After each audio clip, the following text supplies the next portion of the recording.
Trish and Sarah Wrestling Podcast. I'm Sarah. I'm Trish. And this is our podcast. We talk about wrestling news and various topics from different promotions, primarily AEW, but also New Japan Pro Wrestling, WWE, and topics from around the wrestling world. Whatever we find interesting, and we hope you will too. We are a proud member of the Social Suplex Podcast Network, and you can find our content on our podcast feed, the Social Suplex Podcast feed, as well as on Twitter and YouTube. Please feel free to like, subscribe, and rate our podcast. We also encourage you to check out the Social Suplex newsletter, which is published every month and available at socialsuplex.com. It contains crazy amounts of news from dozens of promotions across the world, as well as featured articles and pretty much everything you could ask for from a newsletter about wrestling. The next issue will be coming out in the next week or so please keep your eyes peeled for that. Today is Sunday, March 29th, 2026, and Trish and I are back and ready to talk about WWE's deal with Front Office Sports, which is the leading multi-platform media and news organization covering the business of sports. More interestingly enough, Front Office Sports published an article back in 2024 written by Tim Marchman, John Pollock, and Brandon Thurston that specifically named the key figures in the Vince McMahon sex trafficking lawsuit. Suspicion they will not be publishing articles like that anymore. Trish, this news came out a couple weeks ago. We didn't get a chance to cover it last week because we were talking about Revolution. So we're kicking off with it today. Overall and in general, this doesn't feel like a good thing for wrestling, as a lot of the platforms that we see are slowly but surely losing their ability to report independently on wrestling news. We've seen this with ESPN. Obviously, ESPN has the WWE PLEs, and they originally they had reviewed WWE PLEs, and then they didn't give a good review to WrestlePalooza, and suddenly they weren't reviewing WWE PLEs anymore. This just feels like kind of a bummer. It's one less place for people to publish articles and do investigative journalism about wrestling. Trish, what are your thoughts? Well, when you think about it, this is pretty much part of their overall strategy for WWE.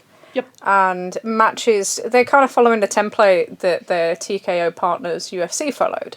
So UFC, we saw a lot less kind of sports journalists covering it. They started inviting more of their kind of creators, if we say, that covered it to their press conferences, and WWE have gone one further. They don't have press conferences anymore. They do the post shows. They don't even do the post shows with Triple H in front of the crowd anymore because he got booed, or other things thrown at him. And what's really happened, what you've seen over the last few years, maybe you don't notice it as much because of how it's done, and because of how many interviews and things that you see going around for different WWE talent, is they've really cut off the base for access to WWE for anything other than your kind of very much, like puff pieces. Yeah, like interviews and stuff. So there are no press conferences anymore. There are no opportunities to tackle a Nick Khan or a Paul Levesque or anything like that about any of the issues or any of the stories that have come around WWE, any of the lawsuits that come around WWE.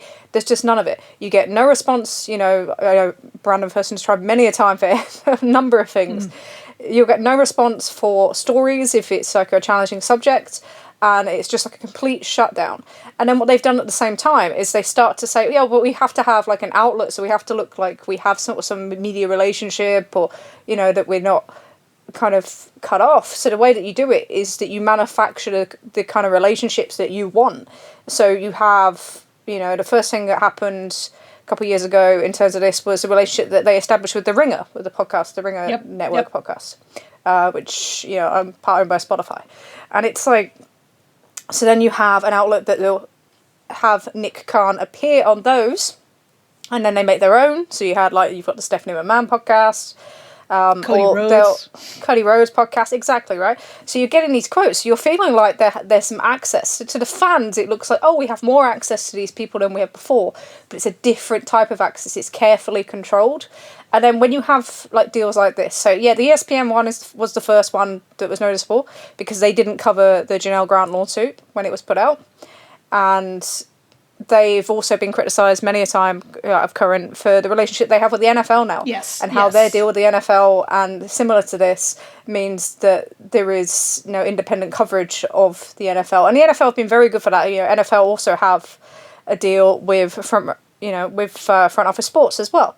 Similar thing. So they're using the same strategy. So it's not just a WWE thing to be using this. This is a strategy that's been used by kind of multiple sports kind of companies or different platforms. It definitely feels more like Nick Khan taking TKO and WWE towards a more mainstream sports process in this way. It's more same thinking, yeah. Yeah, obviously he's, and again, it's not worth repeating that Nick Khan, his previous job as an agent was to represent sports journalists and sports personalities. A lot of people we see on ESPN and folks like Ariel Helwani were his clients, so he has existing relationships with them. Yeah, and it basically uses that and then takes the WWE mentality of wanting to be more than like wrestling news, wanting to be sports news, to get coverage that puts them alongside, MLB and NHL and NBA and NFL. That's what they want. They want to be seen as like the way UFC are reported on, essentially. Yes. Is that type of entitlety rather than this kind of weird circus sideshow, as a lot of people in sports have seen wrestling for years and years and years. So part of it is to do with that strategy as well. But part of it is also that you cut off access to any stories that you don't want to be kind of focused on. Because, the reason why Brandon and John and Tim Marchman did that story with Front Office Sports, as they said, is there's two reasons why you do it, right? So firstly, as they've mentioned recently on Pollock and Thurston, is you get legal cover. Yes. And that's a big, big deal when it comes to places like WWE and these sorts of kind of things around a lawsuit where you could easily find yourself at the other side of legal action if they so choose. They are always going to be less willing to do so when you're going up against a big journalistic firm. So whether that's a big newspaper or a big website, but, right. One that has a legal division that's able to counter those sort of things. Whereas if you are to do it in your own outlet, it's much, much easier for them to put pressure on you because are you going to be able to fight it? So they know what they're doing. Access. They're also outfits like this, large organizations like this, can also give you access to legal advice before you publish too, which is another thing that's understated in terms of making sure, like, yes, is this vetted? This makes sense. We're not running into trouble. We don't have to change anything. I think that's an important piece of that, not just after the publication, but before. Sure. And the other part is that it's more likely to be picked up by other outlets. So your major outlets, your Wall Street Journal, your New York Times in the US, for here, the Financial Times, the Times, anything like that. So the bigger outlets that will get you kind of national news recognition are more likely to pick up your story if it's coming from one of these outlets than if it's coming from a, to them, unknown wrestling outlet. So especially when it comes to the stories around the kind of Janelle Grant case and that sort of thing, it's always going to be more beneficial if you've got coverage coming from these sort of things. Now you've got a situation where, which questions are they not asking now under this deal? Which questions are they not, which articles are they not allowing? Which things are they passing on that they maybe would have published before, right, because they now have this relationship with WWE? And it's hard because there's this huge challenge to journalism, right? Yeah. Where people aren't buying newspapers in traditional sense. The value of kind of the web click is much, much less. The value of content on YouTube is less. So how do you make it so you are financially viable as a business in an industry where people are less willing to pay for your product than potentially ever before? The only other alternative is to stick everything behind a paywall, but then once you do that, you allow kind of misinformation to flourish in the kind of the free sphere. And you make it so a lot of people that maybe would have accessed it before now can't do so. So you're running against that. So we have this problem now that we kind of have, there's a lack of investment in kind of active journalism. And that leaves the door open to kind of access journalism deals like this. It's just not, this is a situation that's happening across all industries and it's not unique to wrestling. I think as you see the different, I mean, it's also hard at this point to like, how do people get paid for providing this kind of journalism? Who's reading it? Like, what are we reporting on? What special interest is trying to shut it down? And once you report it, like, depending on who's involved in it, do people even care? Like, we've seen this with like the Paramount Netflix WBD deal. I don't know. You just see this a lot. It's really discouraging. And it is, like, in this case, it is a wrestling story, but it's not unique to wrestling. No, but there's other parts of it too, because it's difficult with this is such a closed industry to start with. Yeah. So it's not like, and people don't have an understanding of it. So it's not like other industries or sports. So say, you look at football, right? So they have a deal with the NWSL, the Women's League in America. And it's like, there's an understanding of how that game works. There's an understanding of how those clubs operate. There's an understanding of how the leagues operate. There's understanding of what is required for players, player welfare, that sort of thing. So there's an understanding there that there isn't with wrestling. Yeah. And that means that the kind of the grey area, or the area that they're able to sweep everything under the carpet, is much greater than I think it is in other kind of, especially in sports, where there's more focus on it. But you are right, there's many things. You look at like the Ali Act going through at the moment. Yeah. Yeah. What does that say about how much concern there is around kind of pay for, compared to how much the companies make for boxers or for UFC fighters or for anyone else in that matter? So it is a difficult one. But yeah, for WWE, they want to operate above the kind of wrestling news sphere. And this is another way and they're able to do so. And it's interesting timing considering the arbitration hearings and that sort of thing for the Janelle Grant cases coming up in June. Yep. So if you want to close things down, now is probably the time they want to do so. So there we are. It's kind of depressing. It is. And it's, it's a reminder to, if you can, sponsor as much independent journalism as you can. And because, it's very much like TV. It's, very much a period of transition. Yeah. Things are changing rapidly. The way that we consume news content is changing rapidly. We probably listen to more than what we read these days. And that feels very much different from what we did in the past. But, it's a challenge because they want to control everything. And how do we battle against that and have people's voices heard in this environment with these sort of deals? So. Yeah. Yeah. No good answers on that one. No. There's another news story as well this week that actually came from the Wall Street Journal, who reported that Nielsen were about to announce another set of new methodologies because we're going through them. And they messed up their system and now they just can't figure out how to get it back. It's fucked, isn't it, right? It's really fucked.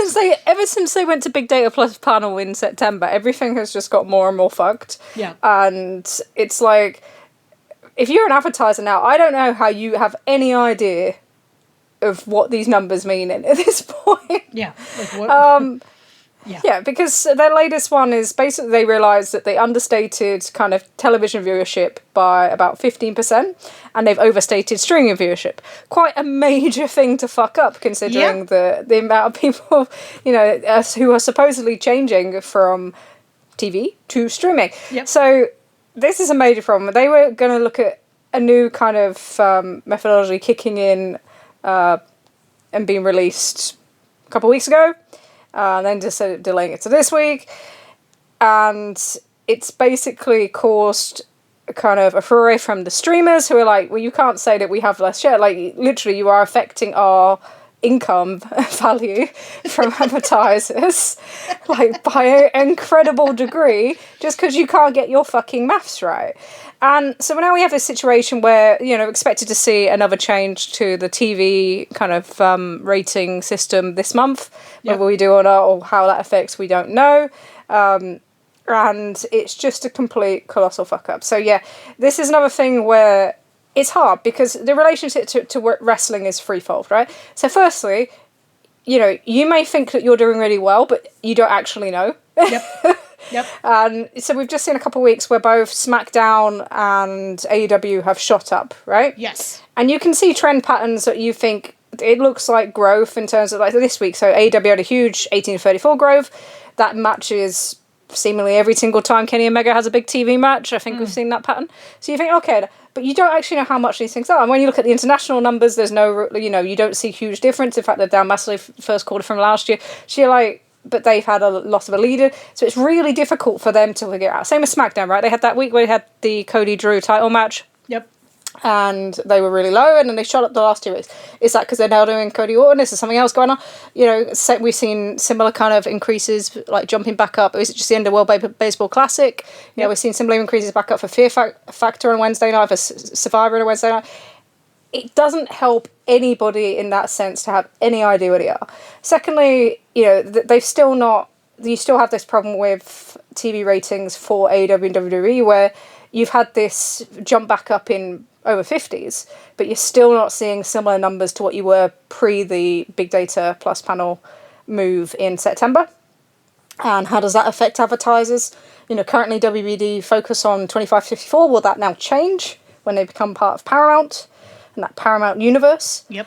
And then the third bit is just in terms of overall spend. So what are the advertisers spending? Where are they spending it? What are the networks thinking about spending in terms of what kind of revenue that they're bringing in based off these numbers? It's just a complete mess. And the fact that this is happening, as we transition really at one point or another from TV to streaming eventually, is just making... I just think it's very funny. But it's not funny because it's millions and millions of pounds and it could have huge impact. But you look at it like TNA, right? Yep. So TNA are showing 250k a week, pretty much average, since this change of the latest change in January, which was more than their debut.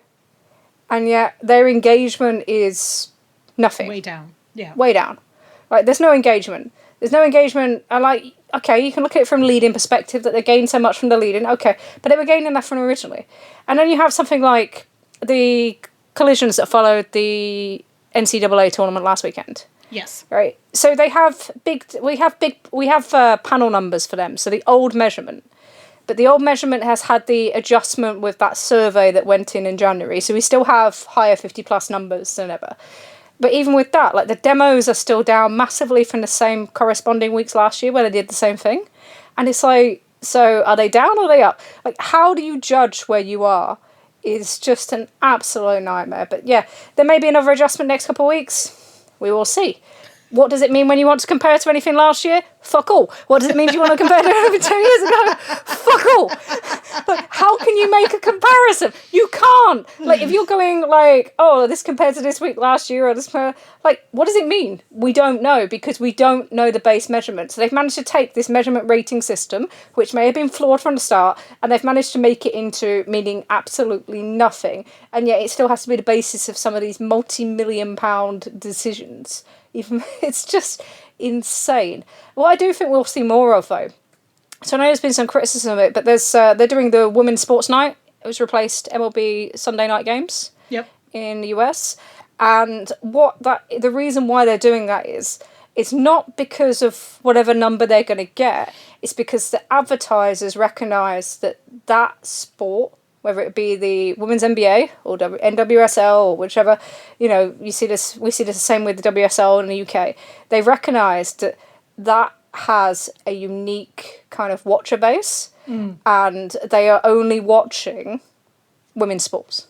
They're not watching NFL so much. They're not watching UFC or anything else. They just watch, women's basketball, women's football.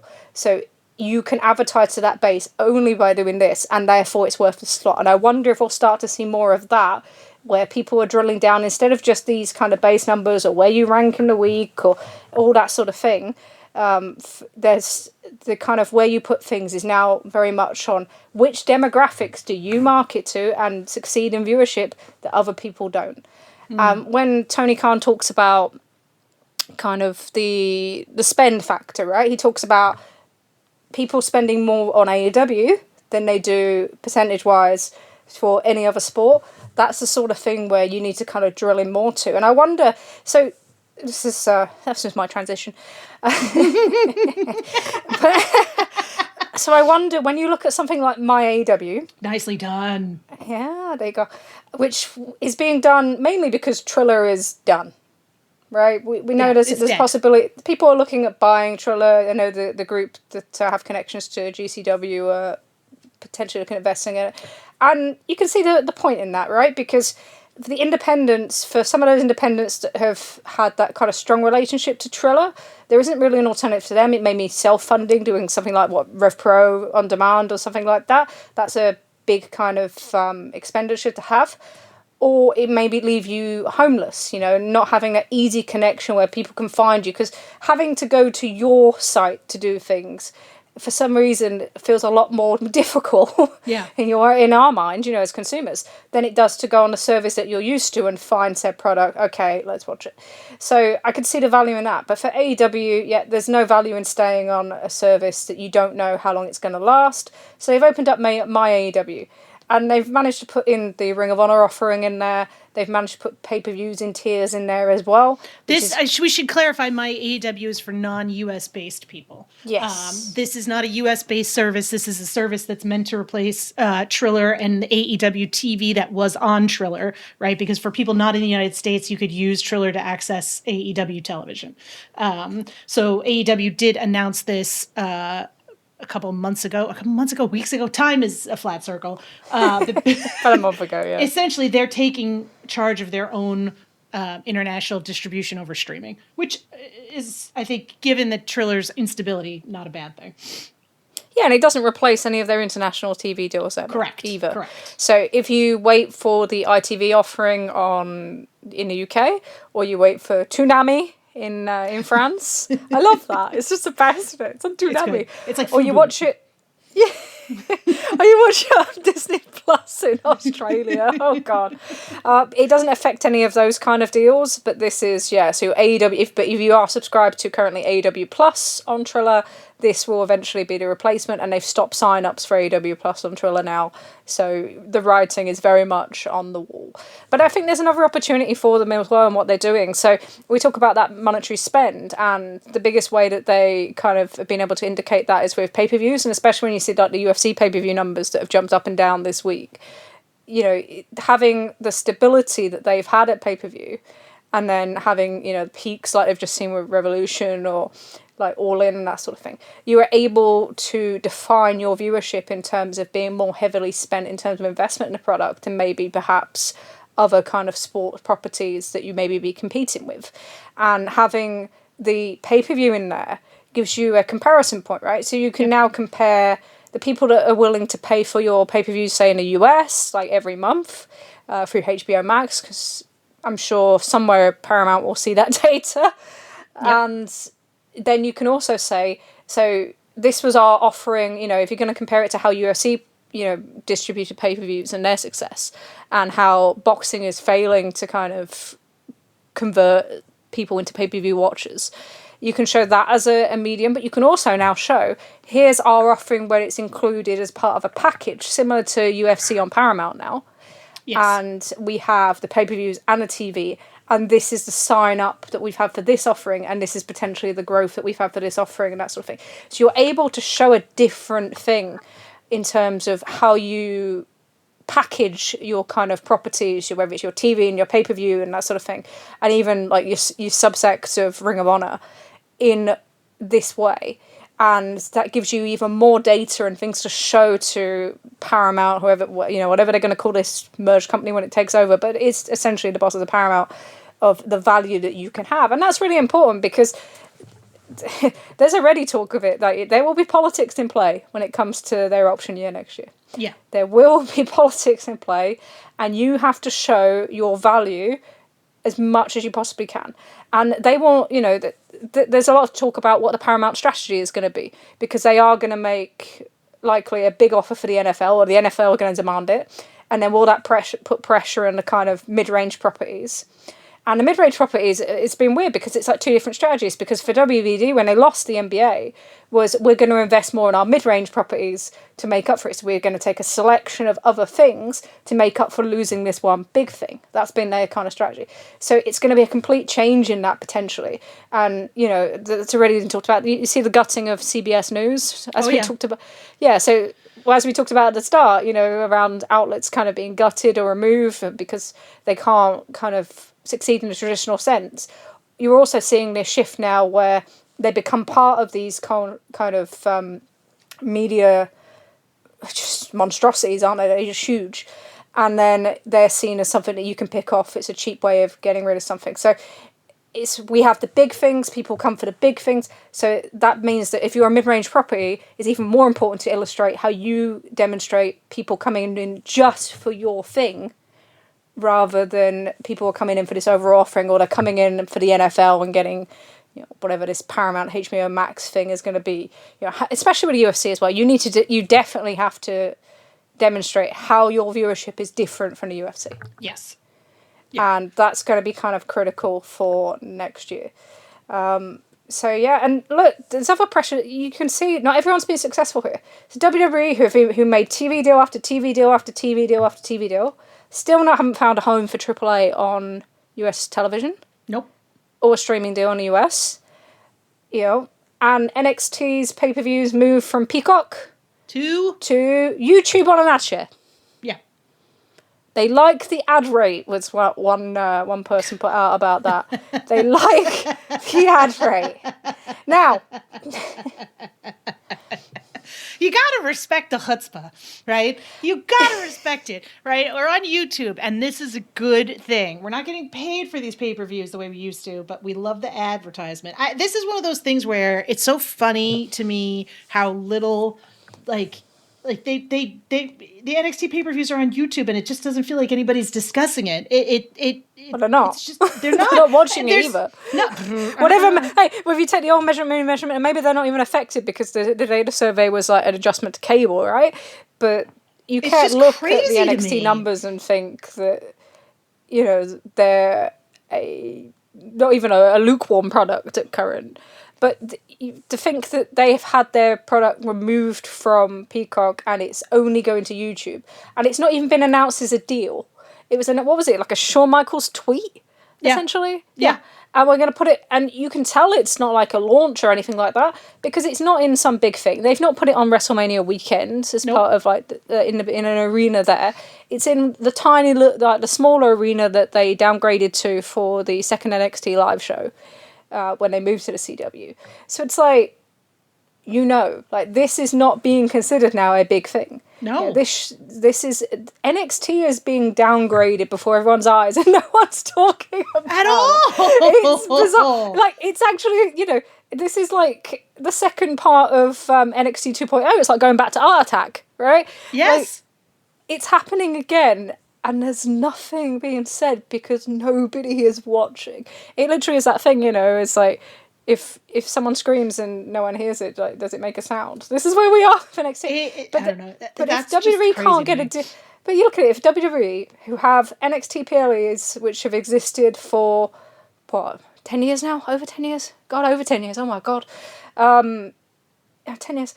And it's like, and you've got their Netflix viewership. We know that they don't do more than like kind of 200,000, sometimes not over 100,000 when they put them head to head with AEW. And then you have whatever they were doing on Peacock, and you can't find them a home. You can't find them a home. You can't find Triple H. And no, like, this is the thing. This is where the front office sports thing comes back, right? Like, yeah. No one's talking about it. But there's no way to ask. There's no fucking way to ask. They're a huge success. No one's talking about it, and there's no one. Yeah, they're a huge success. Look, and overall, WWE business and everything that they're investing in will show huge success. You know, it looks like these numbers will be held up this year, even if they don't go to Saudi Arabia, because they will have that money, and then it be like on a, you know, we owe you shows, which is what they did with COVID as well. So it doesn't change that automatically either. So it's good, you know, they're going to have huge financial numbers this year. But it's like, it's all these little things underneath. Like, if they can't get deals for that, then what else is going to struggle to kind of in that marketplace. Like, they've been making deals for everything for years and years and years and falling upwards and falling upwards and falling upwards. And now we see something where it's stopped. It is funny because you do feel a little bit like if Dave Meltzer was to report on it or discuss it, he would turn it into a discussion about how it's actually bad for AEW. Oh, damn. Well, no, but he's not entirely wrong, is he? No, he's not, because like it's not a good sign that they can't figure out how to get a deal for this. And I think, you know, when you're talking about mid-range properties and you're talking about smaller properties, like that is kind of a bummer, but it is kind of funny that, like, you know, WWE is a giant success, WWE is so great, and yet we're seeing this downturn, or not downturn, but they're certainly not able to fulfill all of the promises that they seem to be making, especially with AAA and with NXT, you know? Yeah, and it's what do you want these things to be, you know? And maybe you need to pick one rather than two, because what are you sustaining here? The AAA thing is, you know, when they're in a year on that, and it's weird, you know? It's nothing. Like, so it's taken the property to AAA, and maybe financially would it have carried on surviving? It would have in some sense, but it's made them kind of more solvent in terms of their attendances are higher, but you've changed completely the style of AAA. You've changed completely kind of the way everything's run, the way it's produced, the way it's shot. Yep. It's just not AAA anymore, right? It's NXT Mexico. Fine. Yep. Okay. You've got a FOS Sports deal, but it's not... still not considered kind of a massive deal, but it's like there's nothing else. Like, there's been you're still letting everybody work the kind of independence. You got rid of Alberto, you got rid of poor Hamburger Man for a silly incident because you're setting a line sort of thing. But in terms of having an impact on that kind of area, the worst thing is for me, it's like the most what you've done is homogenizing kind of Lucha Libre, right? So you've made it into, you have basically your wrestling in Mexico and you're attracting your fan base. And the fan base is switching. You can see it by how they react to some of the people involved. And that's it. And it's like, you kind of keep waiting for the other shoe to drop, right? Like, when are they going to start putting that pressure on?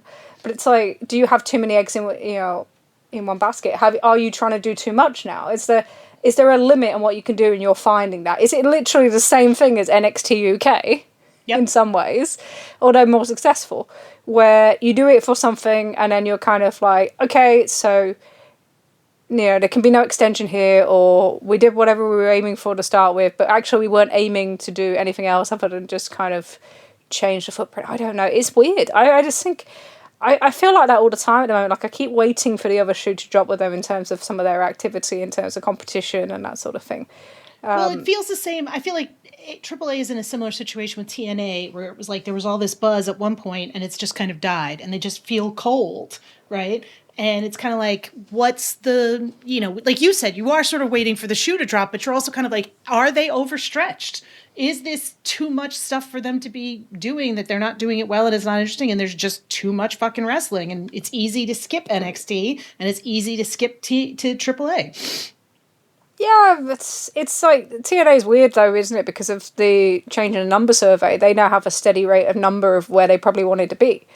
So they now sit at that rate. Whereas NXT, on the other hand, is down more than anybody now. Yes. Especially because they're not on cable, so if they're not getting the kind of benefits of the survey impact that increase the households and has seemed to bring some wrestling numbers back up outside of that as well. So it's a difficult one for them. It's like, where do they sit in the landscape? And they are now the kind of the thing that can be, they can be skipped on. We don't need to pay much attention to it. Every now and something happen, it will happen a clip, and that's it. It's like it's essentially become like Ring of Honor, but on a TV network, which is quite an interesting place to be. Talking of WWE, so how much have you seen of their WrestleMania build? Seems to be focused around Jelly Roll for some reason. Well, you mean it's not Bad Bunny? Yeah, that's crazy about that. I mean, we were assured that Bad Bunny was returning to WWE, and yet somehow he still remains not around. So what was it? SmackDown So we did another heel turn because we can't ever heel turn Cody Rhodes. So we got to heel turn everybody around him and in his orbit. So Randy Orton had his heel turn several weeks ago, and now the crowds are just cheering Randy Orton. Of course they are. Right? Because we live in this nostalgia age right now where people want the things that they get, like the clips on TikTok on that tell you how great everything was. And that's why we've always gone on about like AEW. Like, you need to focus on your own nostalgia, build that, and people will long for that rather than longing for, you know, something they saw in WWE in 2012. And this is where WWE have kind of become the victim of the same thing, because it's like, it's so funny, right? Because there's this whole argument that, oh, they're fine with Randy Orton being like cheered and everything like that, and it doesn't really matter, and it's just how it happens and that sort of thing. And it's always bollocks. It's the same as the, like, you know, we talk about babyface here all the time. When them alignments are more kind of set in stone, is when the companies tend to actually build more. You know, when you have babyfaces you can get behind and people can boo and overcome and that sort of thing. And it's like, so the idea that this was done with the idea it doesn't actually matter is bollocks, because they wouldn't have turned him. Right, just do face versus face. They could have done that, but they didn't, because they didn't want you to boo Cody. They don't want to turn Cody. Like, that was the whole point. So it's like, you know, if you believe his story, and we'll take out the Roman Reigns politics of it, right? Right. If you believe his story, the reason that like they switched the title to Drew McIntyre and then back was they want to put him on a chase again, right? Because he's not being cheered as a babyface, he's not as over in a babyface, and no fucking wonder why. Like, you look at his last year of booking, right? So because of that, you then do the Drew thing and you want him to chase, and then they say, okay, well, actually we want to move it across now back because we don't think it's working or whatever, or we just want the belt back on him. Okay, well, you do that, but he's not earned it, right? Right. So although you've done the things where Drew's screwing everyone over, it doesn't feel like he's earned it in that meta sense, and that's just as important these days in terms of how these people are cheered than it is just a kayfabe. So you give him the belt back, and then you have Orton turn on him, and the whole idea of Orton turning on him was people to get behind Cody. It's not people to get behind Randy Orton, and it like I will not accept that. It's bollocks. Like, there's a whole Way Keller report literally listing this out, right? And I think he's probably the most accurate person when it comes to Cody Rhodes stuff. Yeah. In terms of what Cody's putting out over the last, since Cody left, even when Cody was in AEW, God, he had more Cody stories that were, you know, that we talk about than anybody. So it's like, that's their aim, that's their ambition. And it's not working. One, because you've not turned somebody in a position like where they'd be booed. You've turned somebody who's on that age length where it's like, people are just at the point, we're just going to cheer you now. Oh, cool. You're going to be that character that we see in them TikTok videos who was like, you know, broke into Triple H's house and, you know, kissed Stephanie McMahon and all this stuff. And great, hey, we're going to cheer that because that's what they associate you with. So they don't give a fuck now. And they don't care about Cody anyway because you haven't given them enough reasons to care about Cody. And we keep doing these things now where we're just going to turn this person, we're going to turn that person, we're going to do that. But actually, you've kind of at a lost end now because you've booked him into a corner. Like, you fucked the booking up in the first place. With a babyface, I think it's become much, much more difficult now to turn that around. Right? Like, you maybe had it easier 10, 15 years ago to do that. Now it's like, once you lose that with them, it's really, really hard to kind of get that momentum back. And that's what forces, I think, people into thinking, like, we need to turn. And when you're trying to keep somebody hot or you want to keep someone in the babyface, you can't neglect that. And then, but also I don't think you can do the Hogan thing all the time where they just beat everybody. So it's really, really much more difficult now. And what they've done is create a situation where Cody will be booed at WrestleMania. Oh, yeah. And then what are you going to do? You're going to have him win? Okay, he's going to be booed. Then who's he facing? Like, but it does mean that you have to find a different character path for him. Like, he can't just be this Cody Rhodes one-dimensional figure. He's run into, in some aspects, the same problem that he had in AEW. Yes. Right? Yes. We see you, we see what you are, we see what you aren't, and that's it. Like, give us something more. You know, give us something more to play with. Give us something more to go on a journey with. You know, and he's not at that point where people look back on, oh, you did this and this was great, and you did this and this was great. Or we can go back in your history. He's not at that point in WWE yet. So he's stuck in this middle kind of phase where he needs to do something different as a character. And they're not going to. And they're changing the parts around him. But instead of like putting maybe over someone young to kind of be that heel that he chases and that sort of thing. So you've got more chance of being booed. They're going for the legacy guys because you're falling back onto what you're comfortable with. And this is what you're seeing with WWE now. And this is what you saw in WCW in 99. It's what you see in every single company. The way that they follow this cycle still just drives me absolutely wild because it's like, how does this keep happening? It's like... I was going to make a US war joke, but we're not going to do that. Thank you. Yes. But it's the same thing, right? Like you've seen history. How do you not fall for it? So we've now got a situation where you're calling back to Randy Orton from WrestleMania 25, right? Which is over 15 years ago. Oh my God. Fucking hell. And then you've got a situation where you're also looking like you're starting up some bloodline stuff again, right? Because they're looking at it going, okay, well, and this was the Roman Reigns promo right before Royal Rumble, but it kind of resonates as like true in terms of what their business strategy is right now. So it's like we had that really successful period, and then we didn't build off it. So now what we're going to do is we're going to go back to the things that got us successful, but it's going to be less successful than it was before because people have already seen it, but we know that worked, and that's where the pressure is going to be. So you can see what they're doing with Sami Zayn. You can see like what's going on with Roman Reigns. They're going to do the bloodline again. Yep. And it's like, so we're going to fall back into that same cycle and it won't work. And then we're going to scramble some more and we're going to keep going back to nostalgia. And we've forgotten all the things that got that company hot because it wasn't just like, oh, because Vince left. It was like, no, because they had new people in those kind of roles. They got somebody in from AEW, there was excitement at the top.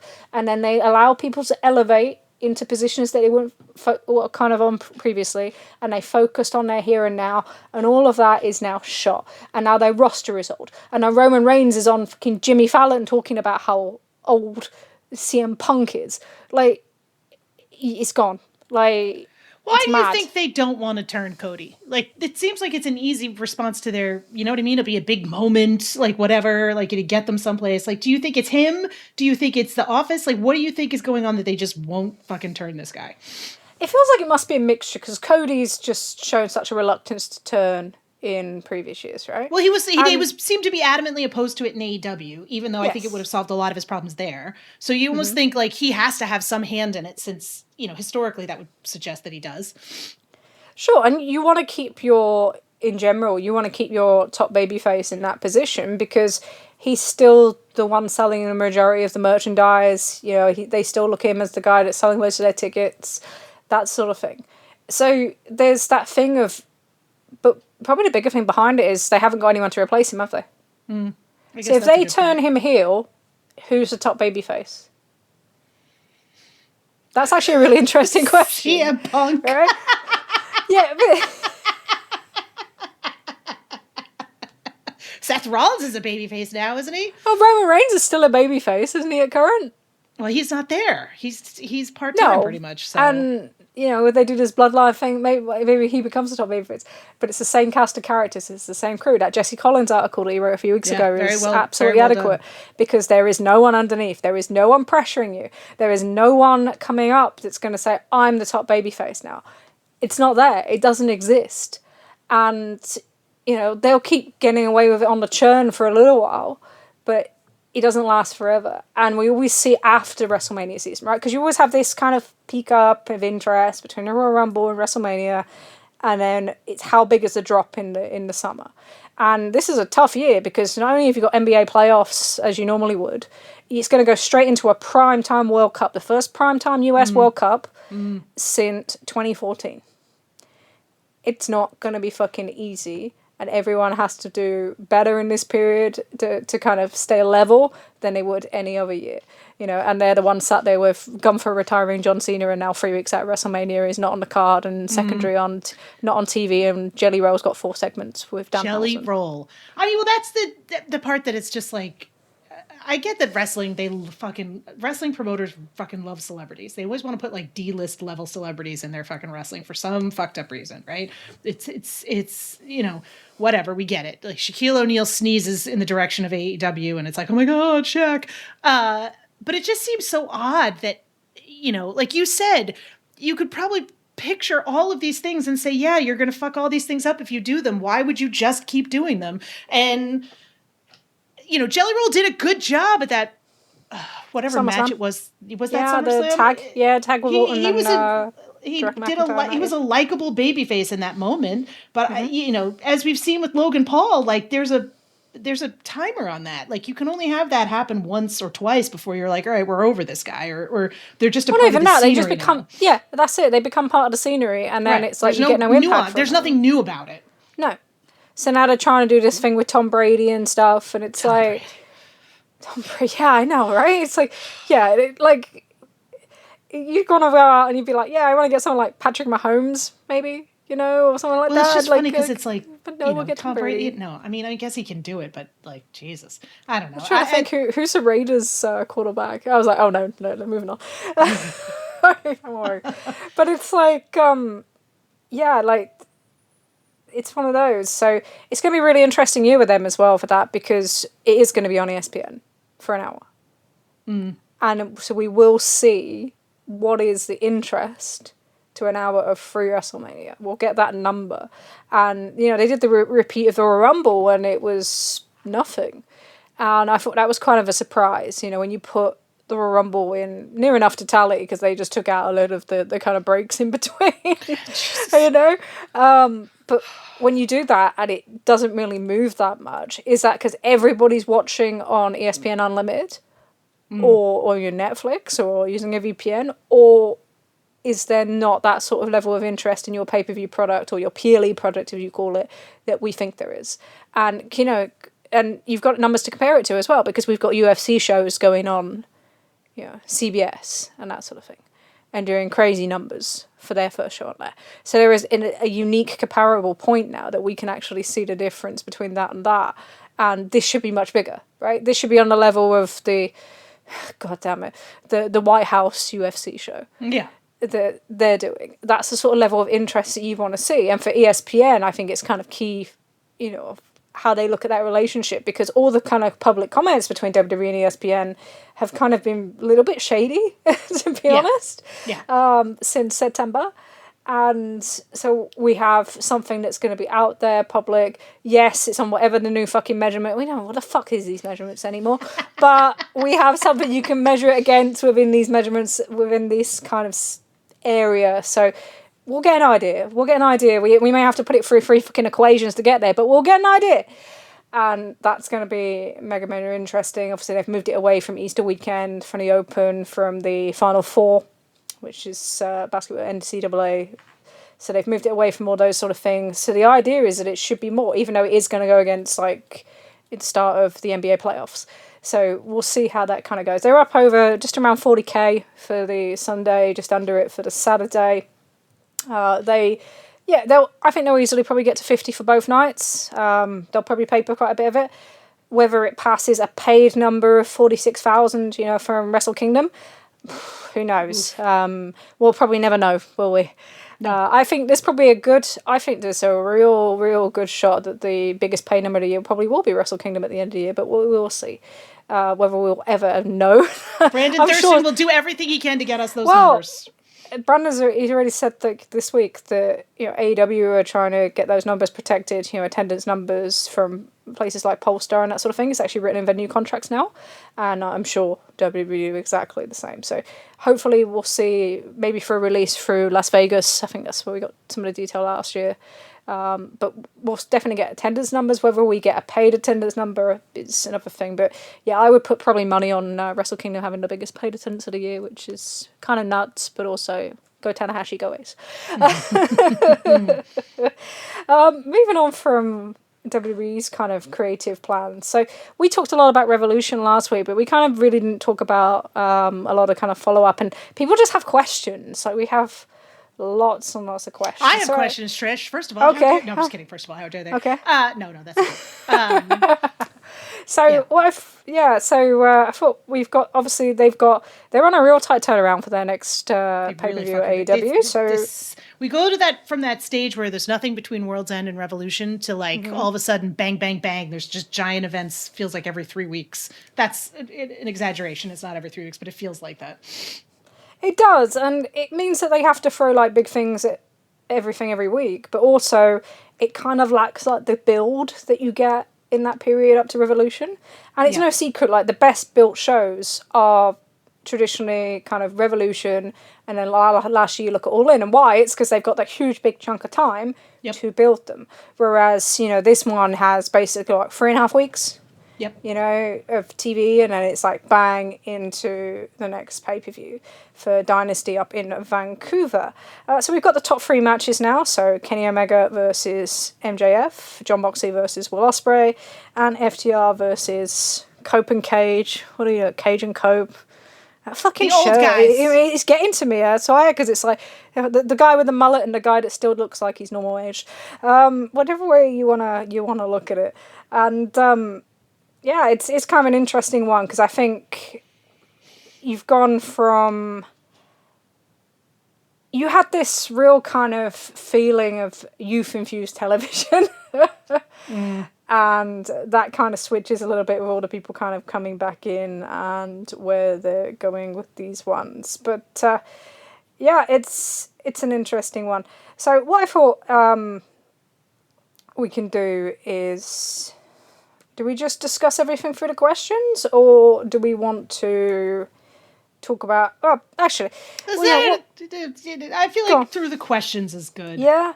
So we've got a ton of questions. You guys have sent us questions across Blue Sky, across from our Discord channel, from pretty much everywhere. So start with the first one, because this starts with the main event, doesn't it? So so 2 questions from Right Said Nick on Blue Sky. He actually gave us a compliment. I left it in because I'm like, hey, we can do this. I'm allowed. Let's toot our own fucking horns. Yeah, why not? Love the pod as always, and mostly agreed with a lot of your analysis. That's nice, because we don't even agree with it. We don't agree with each other, so that's good. Yeah, which one of us do you agree with? Come on. Yeah, you got to let us know, Nick. You've got to let us know. Like, which one did you agree? Do you agree with? Do you agree with Sarah? Or do you agree if it's with me, tell me. If it's Trish, don't tell me. So anyway, was very curious as to your thoughts of why you think Ospreay and Mega are all in. To be honest, all I can see at the moment is Ospreay MJF, which I don't think is good, or maybe Swerve Ospreay at a push. And that's the first question. And the second part, which I've somehow managed to make disappear into a load of data in the middle. There we go. I'd also love your take on what happened in the Continental Classic. Surely something political caused them to delay the Takeshita Okada feud, plus Mox winning and using it to turn him face seems a giant waste of time. Yes, it does. Nick, love you too, buddy. Yeah, this is like the Orange Cassidy thing that we had in Discord about a huge theme song. You're already campaigning. You've turned into Daniel. Like, you're campaigning on the question. Yeah, you've started campaigning on like the question. I'm just blatant. I'm blatantly looking for kudos and praise. Tell me more about how great I am. We're just like little seals. Like, tell me more about how awesome I am. Thank you so much, Nick. Love you. Okay, so Ospreay Omega All In, or Ospreay MJF, or Swerve Ospreay. I can tell you which one of these things I'm more interested in, and which one of these things I'm least interested in. And like, let's be honest, we saw Ospreay versus MJF at Wembley already, and it wasn't good. I didn't think it was good. I don't think it was particularly interesting. I didn't think the build was good. I thought the match was fine, but not great. I didn't think it was Ospreay's best. I don't think the two guys have particularly good chemistry, either in the ring or in promos. And yeah, I just think this is a boring choice. MJF is MJF, and people are very quick to say that he's done much better and blah, blah, blah, blah, blah, which is fine. But like, watched a promo on Wednesday night and it was, insert town name here. You guys suck. Like, it was probably as generic a heel promo as you get these days, which is fine. Like, it's fine. If the best you can say about MJF is that his best work is not offensive, hey, good for you, buddy. I can't say Kenny's promo was lighting him on fire either. So I'm not, equal opportunity on that one. I think Swerve versus Ospreay would be really interesting. I know we've seen that already at Forbidden Door, but I think these are two different type of people. At this point, I think both of those guys are different characters, and I'd like to see Swerve, not have to pretend to be a heel when he's a face. And I just think he works really well with Ospreay. And I think Omega versus Ospreay, you have a lot of opportunity here to, first of all, give Kenny a big main event spot in a stadium show, which AEW he hasn't had. And I think, Ospreay and Omega have that history there. They have those 2 matches. They've each got 1 win. I think either one of those guys, to me, yes, we've seen these matches before, but both guys have deeper history with Ospreay. Both guys seem to be able to get more out of Ospreay than MJF has been able to do. I think those would make for a more interesting, not just the event, because if you're going to All In, it's not just about hey, we have this one match. It's also about the build to that. And we've seen, Swerve versus Danielson was an incredible match. Just absolutely incredible match. The build was shit. And I'm not going to do any of this. I'm not going to engage in revisionist history that are the match was great, so the build was good. No, the build sucked. The build was terrible. It almost seemed like, Danielson was self-sabotaging. Yes. He was I didn't want to do this, so I'm giving it, it's like senioritis or something. He was I didn't want to be world champion, so I'm going to phone it in. It wasn't good, but the match was absolutely fucking incredible, right? And so I think part of it for me is maybe MJF and Ospreay will suddenly be able to overcome their weird chemistry issues and have an incredible match. Maybe I'll be wrong, and I will love to be wrong about this, but I don't see it. I just don't see it. So that's kind of where I am on these things. I think that, to me, it makes absolutely no sense. The way they're selling this, right? They're selling this pay-per-view you want to go to this because Will Ospreay is going to win his championship, right? Yeah. And I'm that's how the whole, that's how they're selling this. That's how everything advertising seems to be setting up for that. It seems to be the subset. Oh yeah, he's the only guy on a lot of the advertising. Right. So, which is fine, right? Which is fine. But to me, it's I don't know that being a done deal, or you pushing that to me as a done deal, is enough to make me want to go, right? It kind of feels a little bit lazy, I guess. So it's all right, if you want to do this, then do it in such a way where I feel a level of excitement for it, as opposed to just, well, here's our biggest heel, right? Or the guy who says he's our biggest heel, and let's put him against Ospreay, right? And he'll beat him, right? And whether the story is good or the match is good or the chemistry is good, you just take it for granted you want to see Will Ospreay win his championship. It doesn't have to be interesting. You'll still want to be there. And I just don't think that's enough for me, personally. Okay. So I think I've got 3 different ways of looking at it. I like these 3-way things today. I'm just a numbered list. A numbered list, indeed. But the first one is, right? So they are at today, on the WrestleTix spreadsheet for Wembley, 21,415. Okay? So the last Wembley in 2024 had a distributed number from WrestleTix of over 53,000. Wembley looks like shit. Yeah. We talked about this last week. It does. I think, to be fair, I don't even think about wrestling when I think about this. I think about rugby league, Yeah. Because I remember there was a rugby league final, Challenge Cup final. There was Warrington and Catalan a French team. They didn't bring many across. There was 36,000 in there. The next year, they moved away from Wembley to the Tottenham Hotspur Stadium because it just wasn't viable. Wembley, with the limited amount of dates that are allowed in Wembley because of the council there and how much it is very much in a residential area, it's not viable to have something that doesn't fill half the venue. So I would look at this as, you've got 21,415, right? Last time around in 2024, from on sale to date of the show, they moved 84% of that on-sale number in terms of increase, right? Yep. Last year, with our work back as well, we think, my work back is that the on-sale was actually around 9,600, and we saw 184% increase. That doesn't happen every year. And you are not working with the babyface, who generally would have that kind of generational push, that push that pushes the tickets up because people invested in wanting to see that person win if you think a match is going to sell the show. That person's already in place. People are buying or not buying now with the understanding that Ospreay's going to win, right? They're not buying with who could it be or anything like that or what could happen. They are buying with the understanding that the expectation is Ospreay wins the title here. If you want to be here for that, that's what we're selling you, right? Right. So you're looking at, if you even above what they did in 24 from on sale to the day of the show, which was a much longer selling period because they went on sale prior to Christmas, which I think was a mistake to not do here, especially because of the way financial pressures are changing, the way kind of global climate makes people feel in the UK at the moment. It's like you have to do much, much more than what you did last time to get to 40k.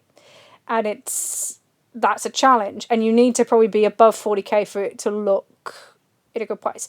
And that's not to do, again, it's this really hard thing where AEW putting 40,000 in the UK in any stadium is such a success. It's such a huge achievement. It sucks to be suggesting that would be seen as a failure, but it will be. But it will be because it's Wembley Stadium. Because you've picked the 90,000 seater or 86,000 for football record or whatever. It's like, that's what you've picked. You've made that decision when you've decided to run there again. And the third time, I know Dave was speaking about it on War on Friday night and saying, like, if it was WWE, they'd move it. Yeah. And, that's the blatant reality of it. So if you have baked in, right, that Ospreay is going to be that babyface, and you are basically then the only thing that you can look at potentially to change it is either price reductions, which we'll tend to see, and I think some people will be waiting for them because they saw how it happened last time. Yep. Yeah, how much are you going to comp? You're going to throw in people in blue light and stuff like that we have here in the UK, which is, I guess, you have vet ticks in the US, we have blue light for emergency workers or people that work in the NHS in the UK, and they use quite heavily the last two all-ins. Or it's going to be a case of, do you change the guy that is opposite, right? Because at the moment, the expectation is that MJF is the guy opposite in terms of the way things are set up. Right. So you're working with that expectation. So do you change that then to somebody else? And the thing about Kenny Omega is it's not just the thing of, they're going to have a great match, right? Because Kenny Omega, like in the Tokyo Dome, in the stadium, is a different Kenny Omega to what you see at AEW TV. Right. It's a different Kenny Omega to what you see at AEW pay-per-view. And it's hard to understand why that is. I guess the only glimpse we got of it felt like was in stadium in terms of like that was maybe for the FOS show, right? In the tennis stadium. Yes. The Bryan Danielson match. It felt like that Kenny Omega again. And people crave that Kenny Omega. They crave that character and they crave seeing that kind of match environment. And it is magical. There is something to it. It is different. I can't explain it, but having actually witnessed it myself now, it's like, yeah, I can understand the want to see that. And I also want to see this guy that a lot of people got into the promotion for and with in that position. Because, yeah, you're right. He's not been in that position. Dynasty is going to be the first time he's ever challenged for the world title on pay-per-view. Like, that's crazy. It's insane. And they want to see him in that big match setting because it's an accomplishment. It's something that should be there. And they see it as it's something that should happen, even just in some ways, like, it's a nostalgia way as well. But it's like, this guy and everything that he's given to this company and how great he is and the draw that he is, and they don't make enough out of it. And yes, he's had his health kind of issues, but then when you've come back from that, like last year, prime example, that should have been marketed like the biggest fucking thing to happen last year in January time, but it couldn't, right? So actually, no, we're going to bring him back, and then we're going to bring back Adam Copeland over the top of it. It's one of the most ridiculous things I've ever seen in my fucking life, and he's going to be the guy in the title picture. Like, and we're going to just do nothing with Kenny. And Kenny's big return is going to be in New Japan. And then when he comes back to AEW, we're going to go a completely different Kenny character. And it doesn't work. And he's just happy to be here. And then what? Like, it was a fuck up. Like, and this is where I think what happens is that we have seen this Kenny issue come in for at least 6 months, right? Yeah. Since what? When did Max start pitching Kenny? Like November? Yeah. So it's like October, November, turnover. So they built this into comment, right? And we think, and I particularly think, that they are underestimating how much this is going to be a big thing to people. Because they got away with it last year with Dynasty, right? They didn't do the change to Swerve because people wanted Swerve Hangman. And they got away with it because there was Adam Page down the line. And then, finished that story and people kind of went, okay, cool, and then we can have this. So, yeah. There isn't that this year. No.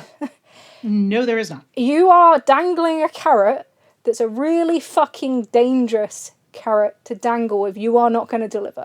And I think that's the thing around the Elite that we feel in general, that a lot of, I kind of get the idea, the more I talk to people who are fans of different people in Elite, there's a sentiment like people get tired of these guys always being the setup people.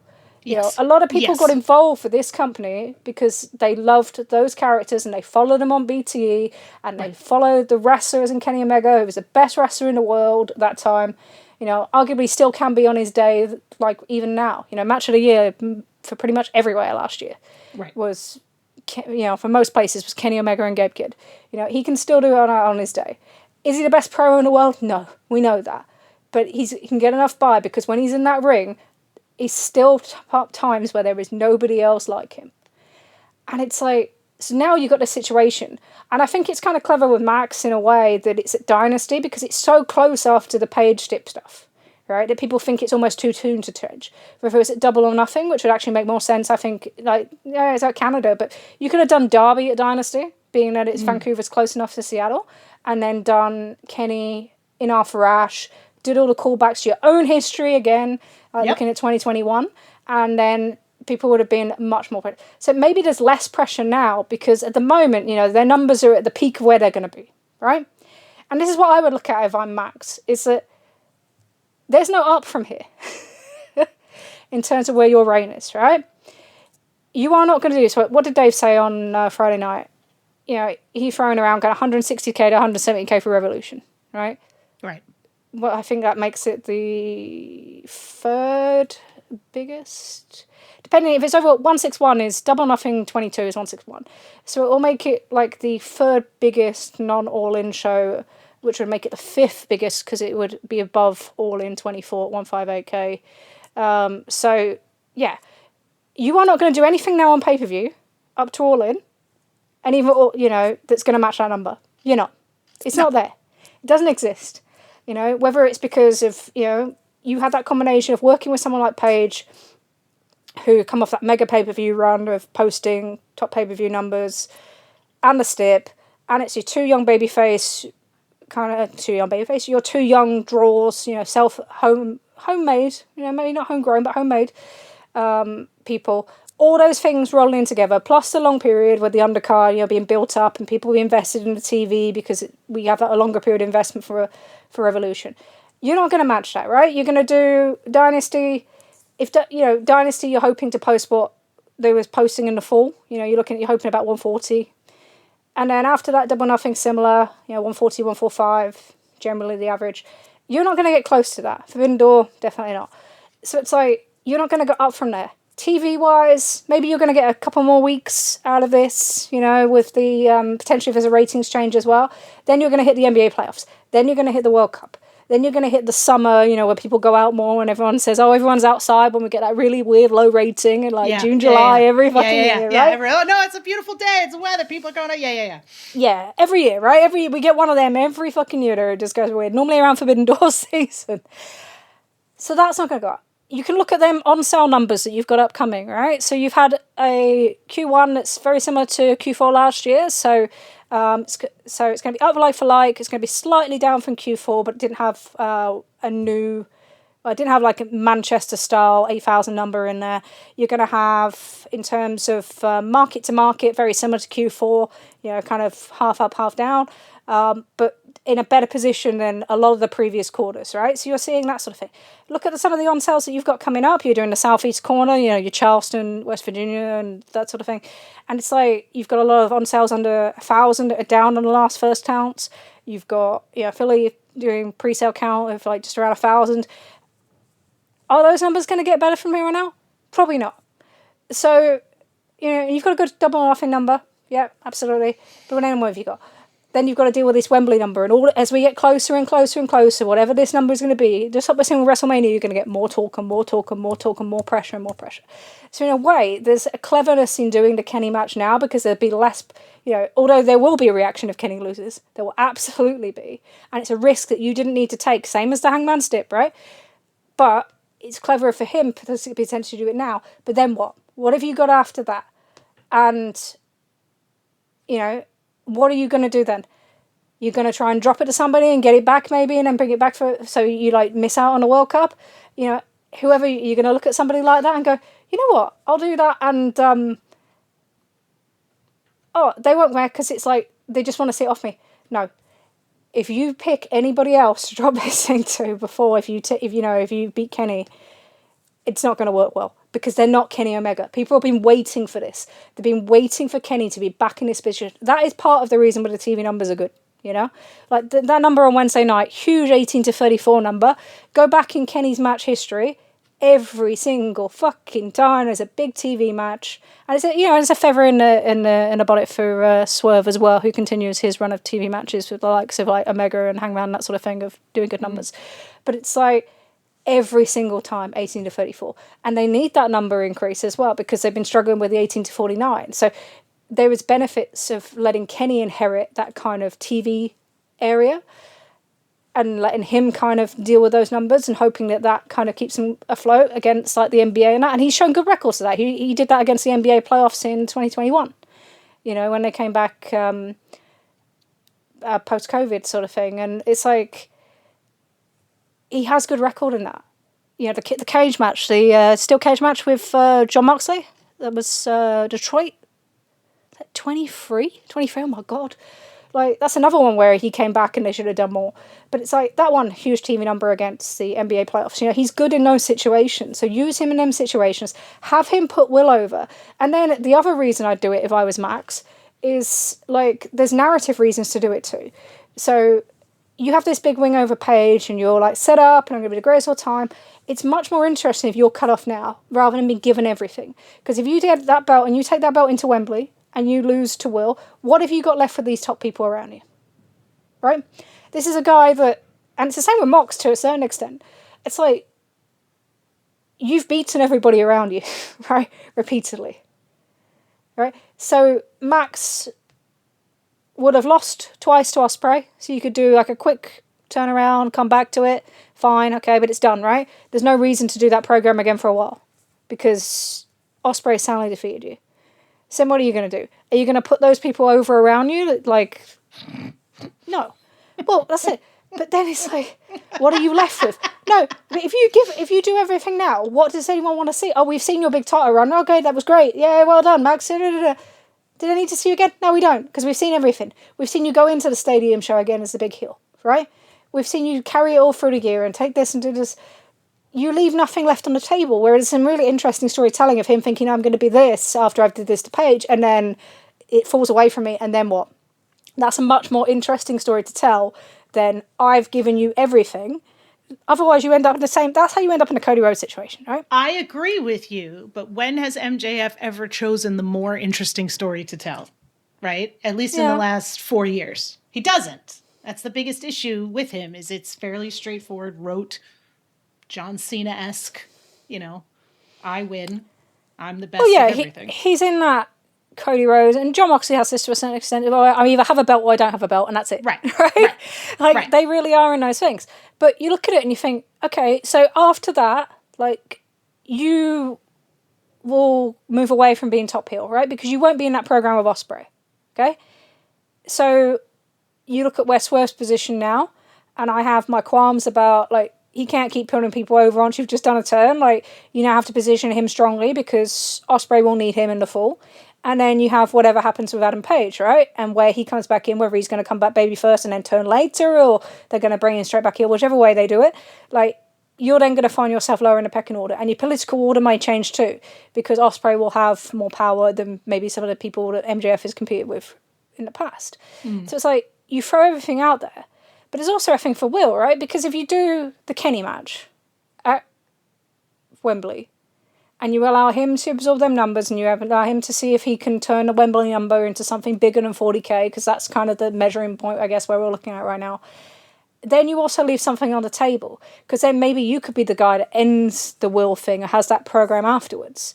Because otherwise, like, you look at they have 4 guys who have performed more than average on pay-per-view, right?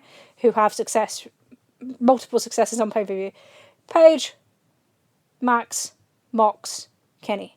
So we're going to take Moxley out now because he's going to have that program now. So that's someone else that isn't probably going to face Will for the belt afterwards, right? And Will's going to need the numbers because he's going up against the Page numbers from last year, and they're not easy for pay-per-view this winter. You take Max out if he keeps the belt. Page is ring-fenced. You have Kenny. You cannot do that Kenny Omega match in the fall. You cannot do it. If you put him up against Will Ospreay and Will beats him, they're not going to clap and go, oh, that was a great match. Like, the more you drag this carrot on or you dangle this carrot, the worse this is going to fucking get. Because people want this. They want that Kenny Omega run. And if you don't plan on delivering it, stop dangling the carrot. Stop using these guys, in terms of the Elite, as set-up guys for other people. Because that's how you piss off some of your most hardcore fan base.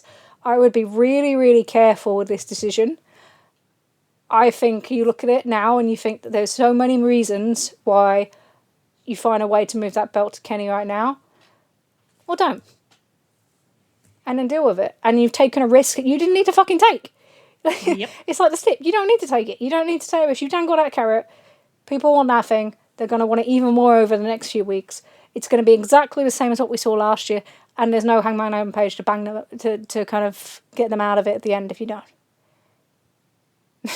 And even worse if you decide, let's, everyone's angry, we'll flip on to someone else and flip it back to make it better. That's not going to work. That's going to make it worse. And you're exposing things about last year that some of your hardcore fans cling on to, like koalas on a tree. And I think that would be a mistake. So choose wisely.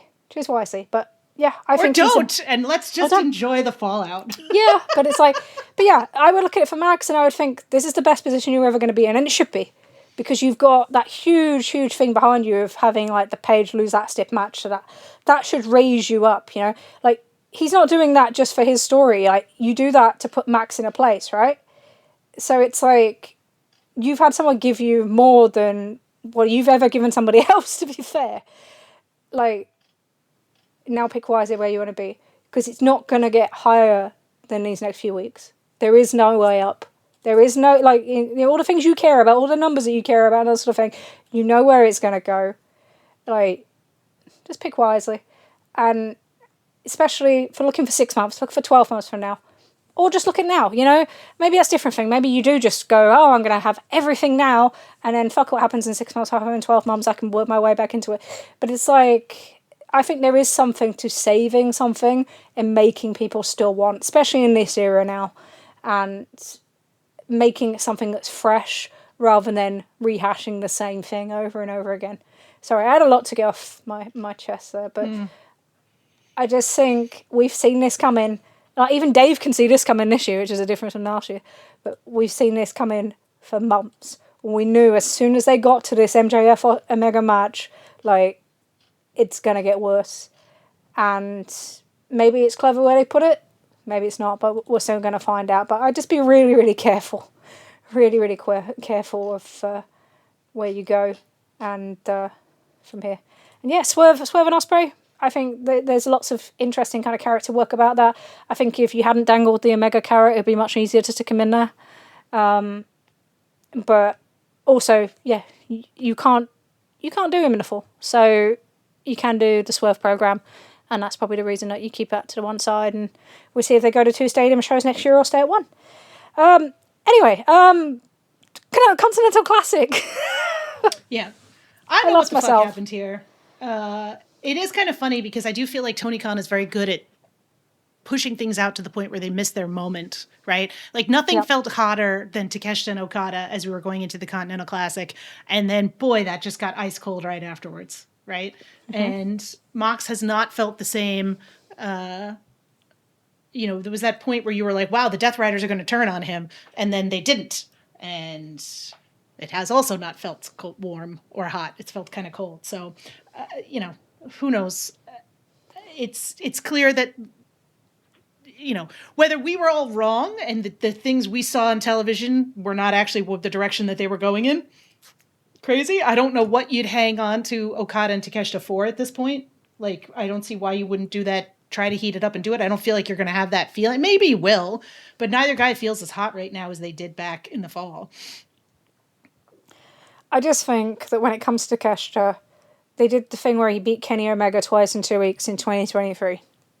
They did the big TV match where he was, everyone saw him as the next great guy in 2022. It's 2026.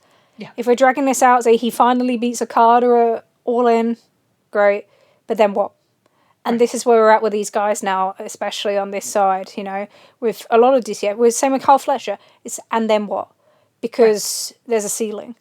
And this is the thing where you think about Moxley coming out of the world title scene, getting the belt, then beating, you know, Okada, Takeshita and Fletcher. Like, what? Yeah. Like, when I think about it, you think about, like, some of them were ring-fenced off from Paige in the winter, and then Moxley just goes and beats all of them, and it's like, that's insane. It's fucking insane. And it's the same when you have Max come out of that title picture, whether he comes out of that title picture in a few weeks, or whether he comes out of that picture in September. Is he then going to go and beat all these guys? Like, there has to be a point where some of these guys are elevated, and the guys that have been at the top are putting people over. Right. You can't be Swerve Strickland. Yeah, it can't be Swerve Strickland's job to put everyone fucking over now because Hangman's ring fenced, right? like this is the job that Paige has been doing for a few years now. But some of the other guys at the very top are going to have to start doing more of it because otherwise these guys are never going to move up. And you can look at Okada and Takeshita and say, okay, they didn't do it because they knew that Takeshita was going to drop the IWGP to Yota Tsuji. But they knew that fucking long out. Like, it's... Yeah. So that wasn't a surprise. That wasn't something that just came up like weeks before. It didn't come up like a week before. No, We're gonna they knew that months before. Yeah. Like, for all of New Japan's problems, like, that wasn't one of them. They knew where they were going in terms of from the G1 onwards. So you can actually see it in Yota's booking in terms of the semi-final G1. It's set right up. Like, it's the double dash. It's the Naito. It's literally the same fucking thing. So it's like, you knew that. So, but then you set up that program in the summer, and it's like... When you turn him now, I guess the thing is do people already see him at that level? Like, you are just upper mid-carder, this is where you live, you know, you'll have a great match, one of the best wrestling talents in the world, but you're never going to be a main eventer. Because once you fit into that category, like Goto did, and plenty of other people you can think of through human history, you know, and even people before they came into AEW, like, or Chris Jericho had to leave WWE because he fell into that, and he got far higher than what Takeshita is currently, you know? And John Moxley, same thing. It's like, once you get into that, it's really hard to get the way you're seen out of that kind of thing, and then to be a draw, which is the hardest thing on top of everything else that you have to achieve if you're going to be a main eventer in any of these big American companies. Is he going to be seen at that level? That's going to be really difficult. Is he ever going to get past that? Who fuck knows at this point? The only thing I can think about is they're going to turn him face, you can see the roots of the turn on him, and then maybe he'll beat Okada somewhere down the line, but it doesn't almost feel like Dave Singer for the next 5 years, and it's like, yeah, it's been 3 years already since the Kenny Omega thing. Like, why the fuck haven't you pushed on with this guy? And when it comes to someone like Moxley, it's like, okay, so you've gone into his half-face turn, his units to stayed heel. You've kept him that way because you knew you needed to do this thing where you were going to have Will come back and you're going to do this program. I thought his promo was fucking... Like the MJF ones before MJF at in New Jersey, where he was just wayward. He's like, I don't fucking know what's going on. It was just like, there's nothing to this. Like, there was none of that energy. He went back to the, you know, kind of, you don't know what you're getting yourself into. He was just basically rehashing some of the stuff he did with Paige, but with less, like, no enthusiasm. It was like, there was nothing there. And it's like, there has to be more. Like, you have to give more because, you know, you've got to put the guy over. You and Mags, you know, you are massively protected. You don't lose very much at all. Like, go back and look at their singles record. They are protected near enough all the time. They do not lose. But it's like, where do you live now? That's what you have to look at, and it's like, okay, so you're the secondary champion, you do some matches, some people are really enjoying his matches, some people aren't, and it's like, but there has to be more, you have to give more, and that's a difficulty one when it comes to that. So, yeah, I have no idea. I don't think it would have made any fucking difference to one person that watches AEW if Takeshita had beaten Okada in the Continental Classic and then gone and lost at Wrestle Kingdom. They wouldn't have given 3 fucks. So... it's a mistake. Everyone's looking at it now. It's high like that. Everyone can see the glass ceiling. They want to see these people kind of elevate above it. You know, we've not seen anybody do that since Swerve moved up in the men's division, really. We've had people kind of touch it and they have the programs on TV and everyone thinks, oh, Brady King, right? Brady King, everyone's like, oh, you know, he's going to move up now because he had this program on MJF. And it's like, then he's not on TV for the first 2 weeks after the pay-per-view. You know, after he had a match with Swerve, which wasn't originally going to be on there, you know, he wasn't really even going to be on the pay-per-view originally, in that sort of sense, in that big singles match. So it's like, they want to see these people progress, and to do that, some of these people at the very top have to be able to work downwards and be able to accept like a lesser slot for a little bit, and put people over, and that's the difficulty. It's getting people to put someone over. It's like an age-old wrestling thing, isn't it? But unless that starts happening, well, getting them to put them over and then giving up their TV time afterwards, or like giving them, you know what I mean, like giving them equal TV time. So, yeah. On that subject, actually, so literally right in the back of it, Daniel from our Discord, our Mexican Social Suplex newsletter correspondent. He loves that name. We do. So with even though he has wrong opinions about theme songs. Oh, leave his theme song. He was right. He was He's right. right. He was right. He was right. He's always right. He's about theme songs. He did a great campaign. Trish, don't start with me. I'll ban you from your own Discord. Did you just talk to me like I'm one of my rabbits? Settle down. No, I'm going to use Psyche. So with Hangman and Tony Storm out, don't you think AEW has a unique opportunity to push fresh faces in both divisions? If business will fall because losing both of your top drawers will hurt at some point, then take the beating and push young people. There's an opening to push Fletcher, Knight, Takeshita, Willow, and other in actual main event positions. And we've kind of just talked through this already. Yeah. But there absolutely is. They have to have the TV time. Tony, especially with the women's division, has to be willing to invest in other people in key slots and not just Mercedes Moné, because when she comes back, though, I think, it'd be even worse if they have her kind of eventually kind of interact with Tekla, because that will just be one segment a week and that'll be fucking it. But yeah, you need to have that investment from them as well. It's not just a case of we lose these people, because he has trust in certain people. And once he has trust in them, it's very hard to then move them out of them slots, because you're going to get your 15-minute John Moxley match every week. You're going to get your MJF quarter 5. You're going to get, you can plan the show out and that sort of thing. So yes, absolutely. And you should use your spring and summer to do it, right? Because you're going to get hit by the NBA. And even though you're going in with much stronger numbers from the start of the year, it's like, or whatever the fuck they mean, it's like, it is the best time to do it. It used to be the WWE time to do it, like in the spring and the summer, like June time. You used to get kind of little title runs at the SummerSlam, because that's where you can build someone.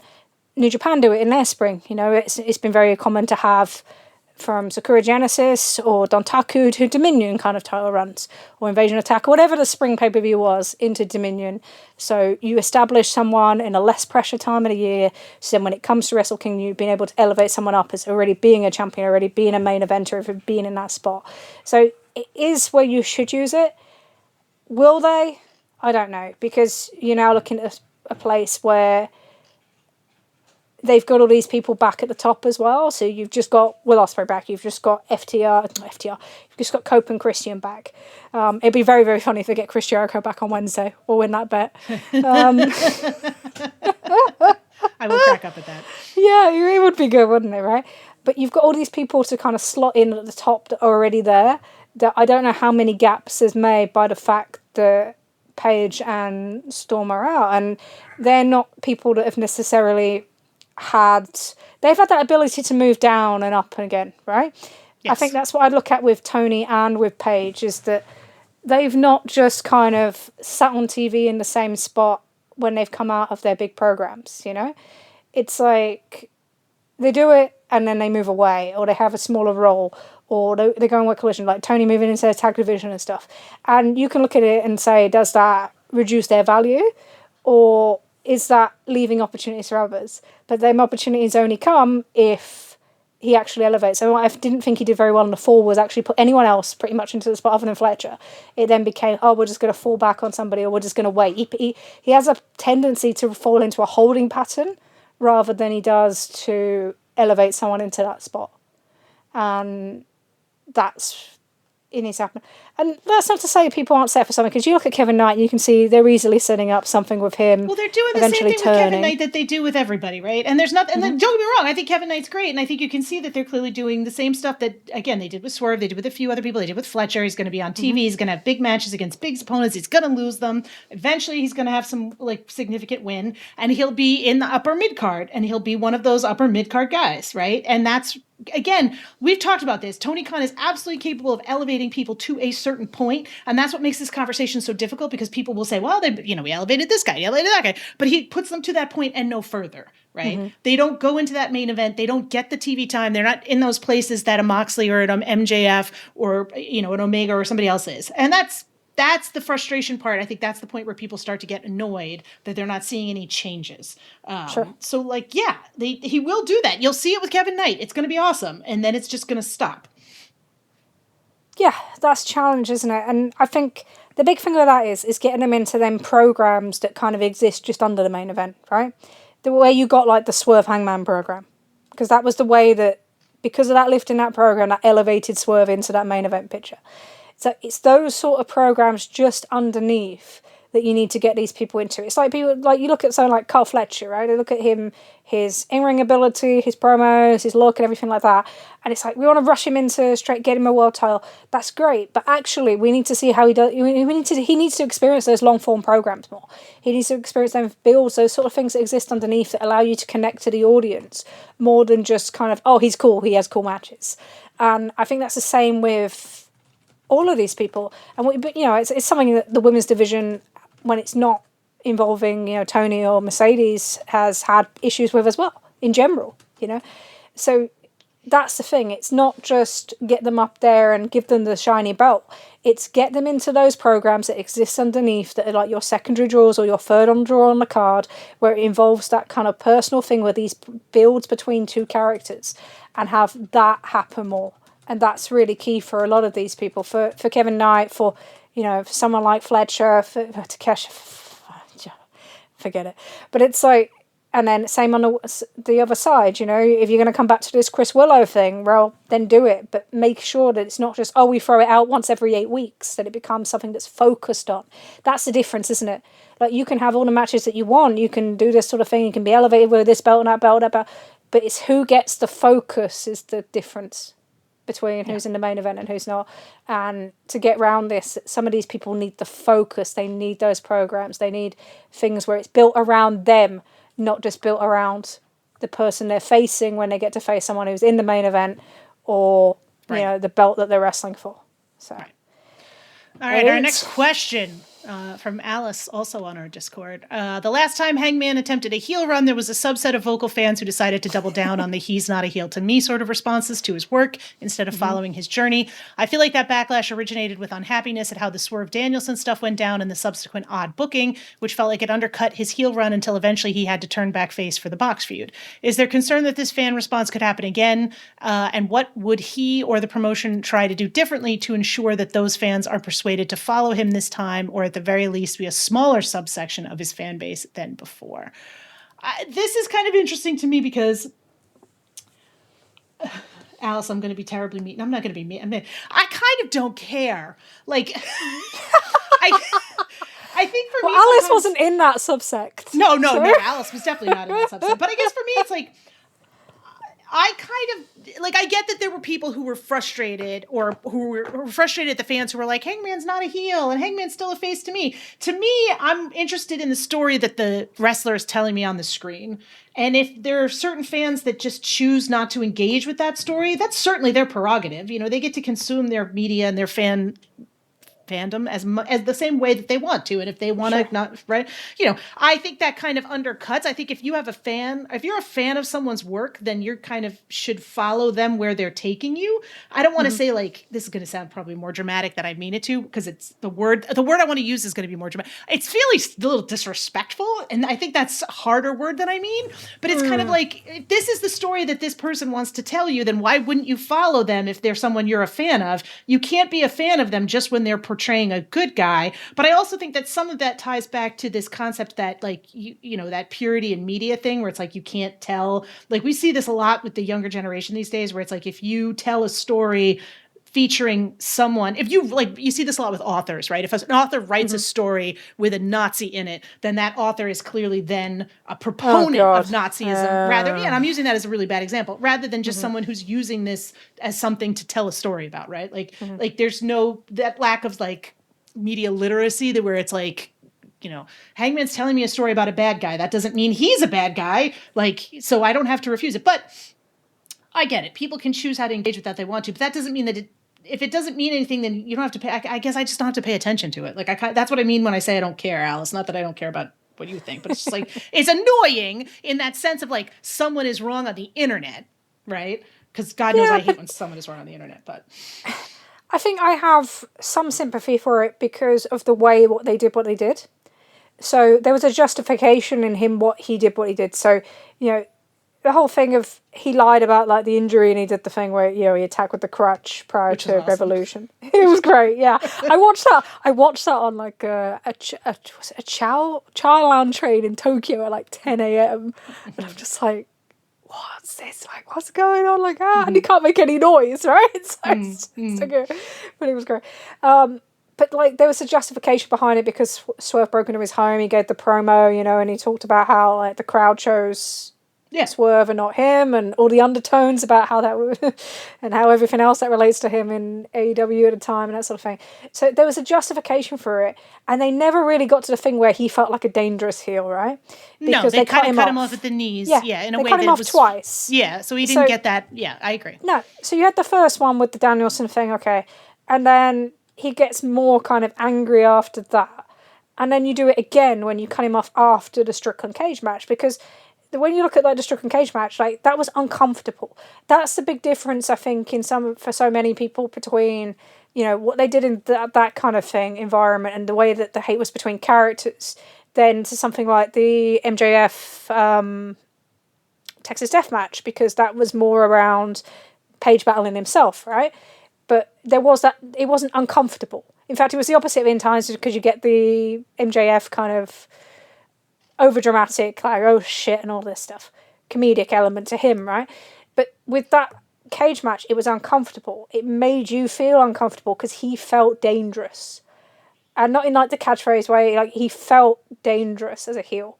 And then they fucked it up within 3 weeks with the, you know, after with the JY stuff, and it was over. And that's the thing. We never saw what that character was supposed to be. And because it never got that way, and, you know, because it basically was over with, and maybe you could have done something again after he killed Daniels, but instead they used that to convert into the face turn, right? They made that decision in January, we're going to flip him now, and with the MJF thing, okay, fine. So it's like, once you never really saw what that heel character could be, and you never saw kind of what he could do with that character. And we know that he can change things up. We know that he's willing to do that. He'll slow his moveset down. He'll take things out. You know, I only thought about it the other day when we were talking about the moonsault off the thing. That like, he didn't do a moonsault for all that time, did he? No. And then when he did it in the MJF match at Revolution, it was like, for people that follow the story, we're absolutely nuts because we're like, you took it away. So he understands the value of taking things away, that sort of thing, as a heel. But it was the thing that came back up in the MJF match was he looked a more dangerous guy. He can be a real dangerous heel.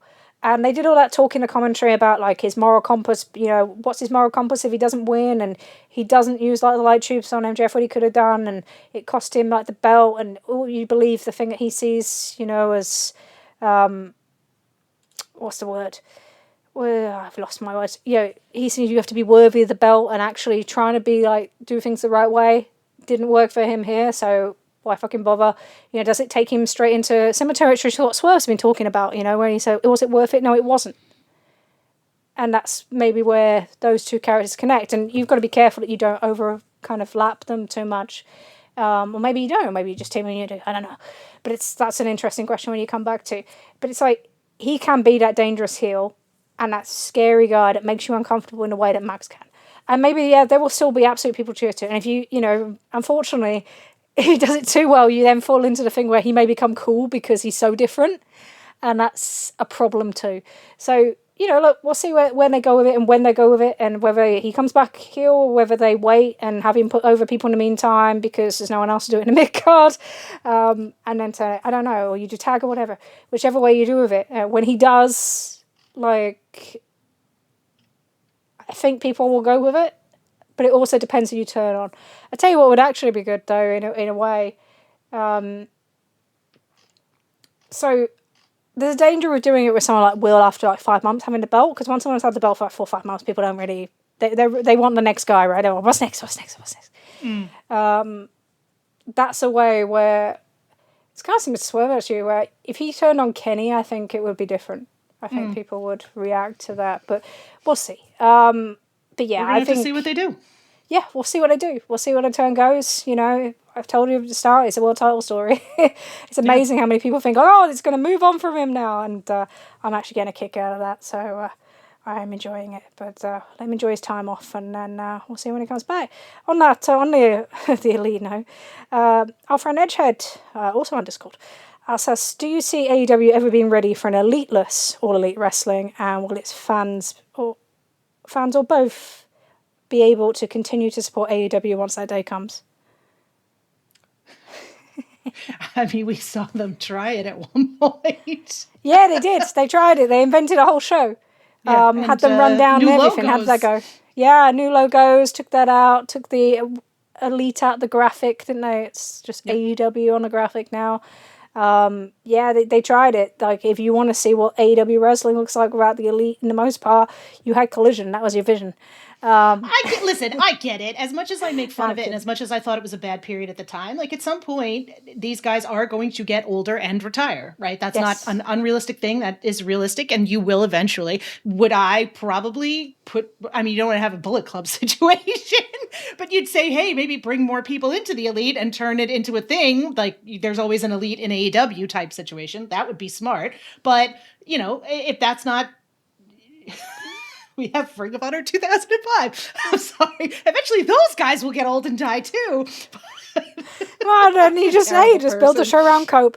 No, I think there is a point at which, yes, at some point you'd like to see that happen. I think if there's an attempt for that, I think if that happens naturally with age and retirement and stuff just being the way that it is, then fine. I think we've seen there are people in AEW who no longer are able to wrestle but are still involved backstage. I think you'd see how things work out, right? But I at some point, this is going to happen whether you want it to or not, right? Sure. And hopefully not for many, many years, but... I think there's a thing about the mentality, right? Yes, because I agree that's with you the thing about that. That's going to live on. So yes, in terms of the styles and the mix of styles and having that sort of thing on your show, that's always something that Kenny goes on and on and on about, like what he wants in the offering. And, you know, in terms of the energy that you can have in those sort of matches, like the Elite Style Party matches, and the reason why, they happen to death pretty much on TV is because they're different. They're different from what anybody else offers. It's like there's a different energy that's involved when you bring that stuff in. And if you keep them sort of that template, then you kind of keep that spirit. And the other thing is that we've talked about this a lot today, but the Elite have been the people who have probably put over more people to go up in that positions or to set up people than anyone, right? Who loses? Those guys they're the guys that loses, right? Who lose if they're not around? And you have people that look at that and same as storytelling mentality, who look at it and you think, okay, so, you know, Ospreay buys into it, Swerve buys into it, someone like Kevin Knight buys into it, but it's like there needs to be someone in that middle order that does as well. Yeah. And, you know, who do you have when you don't have them crutches? Oh, you know, that FTR tag reign is not working out. Hey, like the Bucks will sort it for you. Oh, we need someone to, you know, elevate into the main event like West Page, you know, to put them over. Or, you know, we need to have this huge TV match against the NBA, like where's Kenny? Who are those crutches? Who are those people going to be? Who are those people that are going to do the stuff that requires to be a little less selfish rather than more selfish? You know, and it's hard because sometimes I said to someone the other week, I was like, I almost wish they were more selfish because I think if you follow them into the promotion, you want to, and we spoke about it, you want to see them have those kind of moments that everybody else gets rather than being the setup person for the person that has that moment. And there's been a little bit too much of that sometimes where we use the Elite as a crutch and we throw them in there whenever we need them, when you need to go rescue this town, or let's get paid to sell some tickets, whatever. And not as much as when you want to focus on them, it's either it's for too small a period or it's just for somebody else. And I think that's kind of been a thing. So yeah, who are these people that are going to fulfill all those roles? Look, we maybe not have too long. We don't know. They're all up end of next year and then added on time. And you look at it, it's not going to be a joint thing next time. Everyone's going to make their own decisions. You know, I think the Bucks talked about last time about whether this would be their last 4 deals. could well do. I'd probably see, like, Nick is someone I think that would probably stay around wrestling in terms of agenting and stuff. He has such a mind for everyone we talk to, from like putting matches together and the timing. Look how many times they rescue shows in terms of pay-per-views when it's after like a match that's taken the crowd out and they get them back in. Did it all in last year with Swerve and Ospreay, didn't they? You know, after everything that happened, unfortunately, with Adam Cole, like, that was one of the hardest jobs to get back in. The match afterwards couldn't do it. The match after that couldn't do it. And then they come in and, they pace that match so it picks up, and then bang, like, that crowd's back with them. So, yeah, that's a very unique skill that not many people have. In fact, I don't know any people in the roster have. So, if you can try and entrench that into people, the same way like you have the Gato thing where he kind of gets his kind of proteges into that sort of position by calling it like that. Great. Like, maybe do something like that. And then for Omega, no one has any fucking idea what Omega's going to do next time around. No one ever has any idea. So we'll see. That's up to Kenny, his position in his career. Where do you want to go? What do you want to do? What do you want to experience? You've done everything. Is it more important to stay where you are? Do you want to go to something else? It's up to him, And then Paige is very simple, like, you've got 2 years to implement this story. That's where we're at now. And then whatever added time for this one. And then it's in his best interest to not say a fucking word, to be quite honest. You do not play your hand because you want Tony to see this through in a way that he didn't do in 2024. So, you want to see the story through. So you don't play your hand. And you'll get whatever offer you're getting, because people that have that experience drawing thing are the people that WWE are after now. It's not the young guys. It's not the, people coming off the indies. It's not people in the mid-card of AEW. They want the top people. So there'll be plays for them. So you don't say nothing. You don't play your hand too early.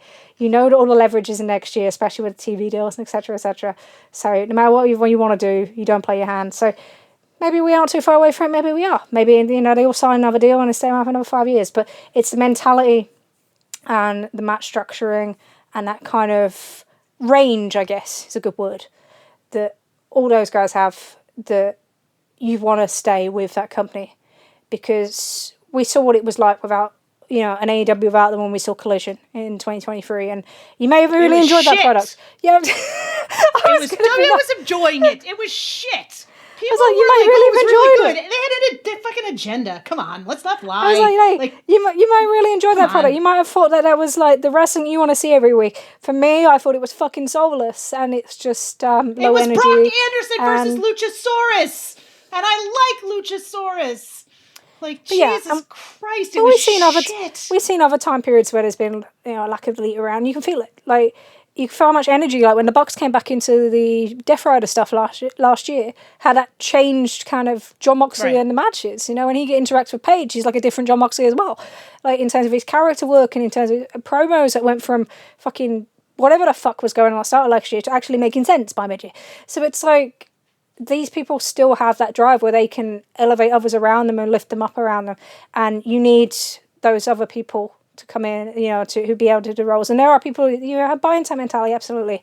But yeah, at the moment, no, I can't imagine what it would look like. I don't know how much people will buy into there, but I do think that they should be less of a crutch to lean on and more of a focal point at times too. So, right, last question from Chris from our newsletter team. He's already shouting. No, he's not shouting at me about things he needs this week, but he's been very nice. He'll be shouting at me by Thursday. What do you think Tony's booking strategy is right now? Is it really just ego management? You like this one? I do like this one. So he went to Revolution, so he said, I left the show very confused about long-term future and where he thinks he is going outside of an Ospreay moment at Wembley, and moments are unsustainable anyway. I try to think of this in terms of 3 elements of booking that he wrote about when he was talking about Terra Okada, the Stardom booker, roster management, creative, and business strategy. My opinion is that, everything's built around the combination for Ospreay at All In, and it should be, theoretically, if you want him as your top babyface, and it should be built around him into the fall, and then you need to have the things lined up for next year, because, look, this year's nice. You achieve what you achieved this year. Put numbers up, you a number up, especially if WWE, having numbers around WrestleMania and stuff in the headlines. But at the end of the day, next year's everything to them. And it's one of them, right? Because we had all them years of Dave over the last TV deal going, oh God, but next year really is. And especially because it's Paramount merger, you know, there's lots on the line next year. And it's not just all the contracts that are up, but the TV thing, it's huge because it is where their income comes from. So everything should be preparing about having your maximum resources and everything available to you next year, and things in place that you think are going to work, that are going to keep you up at, you know, whatever range is deemable at that point. I don't fucking know. But yeah, you need to maximize everything to kind of, you want to peak next year. That's the point I'm getting at, right? So, and that's a hard thing. So you look at Revolution as a show and there's loads of great wrestling, and then you look at some of the booking underneath and you go, what the fuck are they doing there? What the fuck are they doing there? What the fuck? And you get that thing in the back of your mind. So you've got to kind of rein that back in a little bit in terms of, he has to make sure that all these things have outlets, that you can see these pathways up. We talked about WWE for years. Like, you have to see that pathway up for this wrestler, for that wrestler, for that wrestler, and then a payoff, right? And it's the same thing. That's what we have to see.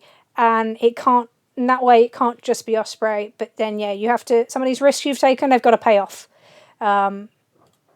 Yeah, that's it really. And yeah, get some of that young talent kind of out more in front of the crowd, out more in front in big spots. Try and use this summer and the autumn maybe to do that. Obviously, it's hard because it's a hard balance, right? Because you've got to keep your certain numbers at a certain point. You also don't want Ospreay to look like, you know, struggle because he's going up against the numbers before as part of the year, because he's going to inheriting the belt at that time of year is like a fucking poison chalice, isn't it? Because you're at the hardest point of the year where you're going to have all the sports things. They're going to have the NFL opening day on a Wednesday this year. Then you go in straight to the NBA, NHL. It's really, really fucking hard. And then you get all the season finales in December and all the Christmas stuff. So it's the worst part of the year, but try and get everything, basically all your ducks in a row for next year. And then, so you guys, that has to be the ambition. Whether that is or not, I don't know. It's not easy managing a roster. It's fucking hard. No. It's we take give a lot of shit, but it's very difficult to do. And I think you can't understate how hard it is to deal with personalities. Again, you want to make AEW a place where people want to work, because if they don't want to work there, then you lose a lot of the advantage you have over WWE right now, right? Sure. People should want to go there. And I think that's, you know, that isn't just money. It's, some of it is making sure that people feel valued and feel like their ideas are heard. And, you know, these are wrestlers, and wrestlers are amazing people who are also sometimes dumb and are like, hey, here's my great idea. I win everything all the time. Look, that's nothing new, is it? But they live in their own box, don't they? Right. You know, it's not always connected, but it's a tough, and especially this year because, you know, he's got a lot of deals coming up, a lot of big deals coming up in the next few years, because we know when everyone re-signed last time, you know, 2022, 2023, and it's always around the time of the TV deal. That's clever. That means the wrestlers are clever and their agents are clever, because you want to put it in, tie it in, because you know that the network have an influence on who they want to keep as well, because that's what happened last time. So it's like, it gives them leverage, and then the more people that have leverage, the harder it is for the people coming up to gain anything. Because you've got to keep this person happy, got to keep that person happy, got to keep that person happy. Because you also don't want to give anybody to your competition, which if Jericho comes back, that would be the reason why. We talked about it as well, although he also has influence in terms of other people's development and that sort of thing, and his name value is something cross-promotional. That could be a thing, you know. He was on that tracker thing, wasn't he? That did pretty well this week. But you think about them doing a deal with Paramount. If they keep Jericho, I wouldn't be surprised just for the name value side of it. Because he has that kind of recognition with TV networks as well. It's something to think about. Just off the back of my head. But yeah, it's not easy. And yeah, there has to be definition. The biggest thing is, all the things underneath you can fuck up as many times as you want in some ways, but so you have to get the stuff on top right. And that's always been the kind of thing. Like, people are much more willing to forgive, you know, the thing 7th, 8th down the card if you get the stuff on top right. So, and that's a nice kind of close to where we started on our AEW section. That's good stuff. All right. One last thing I want to mention, and I've managed to just close it on myself because I'm an absolute moron. There we go. Was TJPW have just had a tour of Texas, so Tokyo Joshi Pro, and They did 4 nights, 2 nights in Austin at 1,951 tickets, 1,561 for 2 nights. Day in Arlington, Texas for 1,481, and a sold-out show in Houston at 415. They sold more tickets in those 4 days than they've done in Japan for the rest of this year, preceding this week, because we've just had Grand Princess, which did 3089, which is another great number for them, with Miya Watanabe and Yuki Arai on top.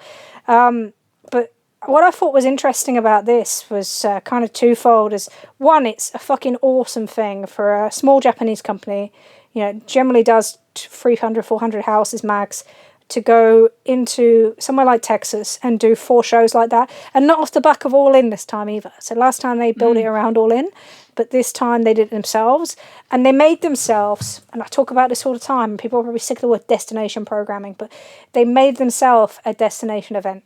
Because it's different, right? Because you have they come out and do like the singing intro sort of thing, and it's a different kind of presentation of character, very much fitting into kind of the Japanese style.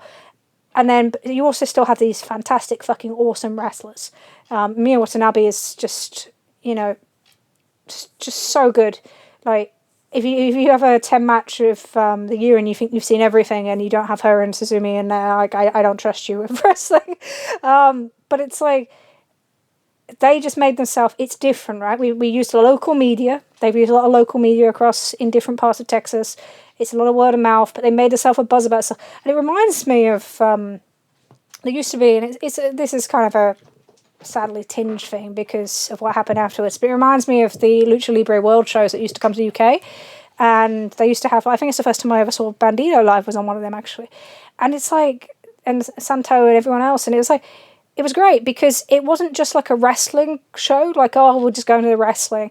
It was like, it just felt like an experience and it felt different. And I think the people that can touch into how to make their product different in that sense at this level are able to find something here. And maybe it doesn't work every time. You look at that Mars Mania thing tries to do a tour of like arenas in different parts of the US every year. I think this year is up in the Northeast. I think they've booked like Maine, and I think they've got like 185 or whatever it is tickets out. It's going to get cancelled, but you can't just do it like that. You have to engage in it. But when you do, there is an opportunity to make yourself an experience for something outside of where you are normally. And that's going to sustain them now for, that sustains them massively. That's a huge amount of income, especially in US dollars, for a promotion like that. And you have to look at what makes you different. That's the key thing now in everything, because inflation's going up everywhere, cost of living's going up everywhere. This is why you're seeing, so many of like the Japanese promotions putting their shows out like 6-7 months in advance, all the big shows and that sort of thing, because people have to make choices now. They can't just go to everything. They have to make choices, and they're going to make them long out. And the way that you have to do it is you have to be different in your own way, whatever that may be, in that market to be successful. And I think that's just a really, really cool success for a company that never really get much press because they're not the kind of the favourites of a lot of the big podcasters because of the style of the way the shows are presented. But they have some great wrestlers, and they've tapped into a niche there that's given them a real business success in the marketplace down in Texas. Because I think like that Arlington number is bigger than like any of the collisions that they do than the sports arena there. It's not to be sniffed at. We've seen many a TNA number under that. It's crazy. So fair play to them. Good for them. Yeah, good for them. And they have glow sticks, and I love glow sticks. So more glow sticks. More glow sticks for the world. So fair play. All right. You have anything else? Have we brought it recently? No. Yeah. No. So this is our kind of our top up episode, I guess. Yes. Isn't it? From last week. So we enjoyed kind of more of a stringed out approach to some of the subjects and answering plenty of the questions. Apologies we didn't get to the last week. Sometimes the clock beats us. Yep. And then our producer Leah tells us off, which is thoroughly deserved. But no. And producer Leah is responsible for bringing everything together because I can't be trusted with technology and you are too important at work to be that busy. So she puts everything together for us and we thank her for that. You can catch Leah. She is. Like legitimately. It's not just like, I don't have it as a tagline or something like she legitimately is amazing and responsible for everything. And Yeah, so go Leah. You can hear Leah.